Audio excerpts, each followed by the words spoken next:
வணக்கமான அதாவது நேற்று விழுப்புரம் மாவட்டம் வானூர் அருகே உள்ள பாட்னூரில் நடைபெற்ற பாமக பொதுக்குழு கூட்டத்தில் அக்கட்சியின் தலைவர் அன்புமணி ராமதாஸ் மற்றும் ராமதாசுக்கும் இடையே பாமக மாநில இளைஞர் தலைவர் நியமனம் செய்வதில் இருவருக்கும் பொதுக்குழு மேடையில் கருத்து மோதல் ஏற்பட்டது. இதையடுத்து இருவரும் சமாதானம் செய்யும் முயற்சியில் ஈடுபட்டனர்.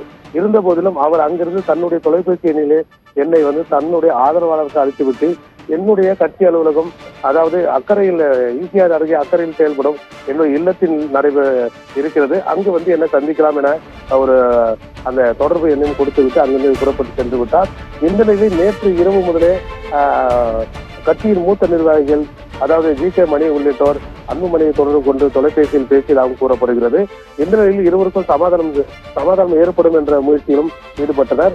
எந்த நிலையில் தற்போது 11 மணிக்கு கயலாவரத்தில் ஏற்பாடு செய்யப்பட்டிருக்கிற அதாவது தந்தை மகன் இருவரும் சந்திக்கக்கூடிய ஒரு கூட்டமானது ஏற்பாடு செய்யப்பட்டிருக்குது. அந்த கூட்டத்திற்கு தற்போதுதான் திரு அன்புமணி அவர்கள் தனது காரில் ஓட்டுநர் மட்டுமே சென்றுள்ளார்.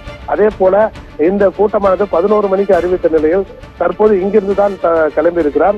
அந்த கூட்டமானது 12 மணிக்கு மேலே தொடங்கும் என ஒரு தகவல் வெளியாகியுள்ளது. மேலும் தந்தை மகனுக்கு இடையே நீடித்த இந்த வாக்குவாதம் இந்த இடைவெளி தற்போது ஒரு முடிவு வரும் எனவும் கட்சி நிர்வாகிகளும் மூத்த நிர்வாகிகளும் தெரிவிக்கின்றனர்.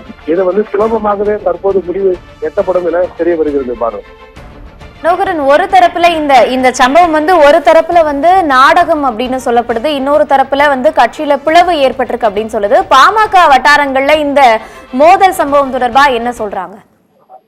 அதாவது பானு, அதாவது கட்சியில் ஒரு வாரிசுதாரருக்கு எந்த ஒரு பதிவும் வழங்கக்கூடாது, அப்படி வழங்கினால் அந்த கட்சியை சரியாக வழி நடத்த முடியாது என்கிற ஒரு கட்டுப்பாட்டை திரு அன்புமணி ராமதாஸ் முன்வைக்கிறார். அதை அவர்கள் ராமதாஸ் அவர்கள் தன்னுடைய பேரனுக்கு இந்த கட்சி பொறுப்பை வழங்குவதாலே இந்த சலசலப்பு கட்சி நிர்வாகிகளுக்குள்ளே ஏற்பட்டிருக்கிறது. விவரங்களுக்கு நன்றி மனோகரன்.